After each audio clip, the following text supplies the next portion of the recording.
ఏలూరు జిల్లా ద్వారకా తిరుమలలోని శేషాచలం కొండను మంచు పూర్తిగా కప్పేసింది. కొండపై ఎటు చూసినా మంచు తెరలు కనిపిస్తున్నాయి.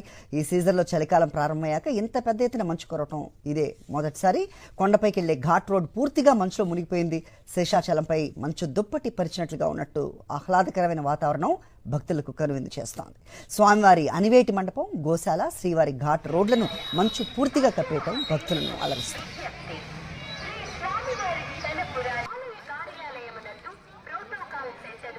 ఏలూరు జిల్లా ద్వారకా తిరుమలలోని శేషాచలం కొండను మంచు పూర్తిగా కప్పేసింది. కొండపై ఎటు చూసినా మంచు తెరలు కనిపిస్తున్నాయి.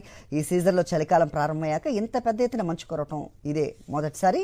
కొండపైకి వెళ్లే ఘాట్ రోడ్ పూర్తిగా మంచులో మునిగిపోయింది. శేషాచలంపై మంచు దుప్పటి పరిచినట్లుగా ఉన్నట్టు ఆహ్లాదకరమైన వాతావరణం భక్తులకు కనువిందు చేస్తోంది. స్వామివారి అనివేటి మండపం, గోశాల, శ్రీవారి ఘాట్ రోడ్లను మంచు పూర్తిగా కప్పేయటం భక్తులను అలరిస్తోంది.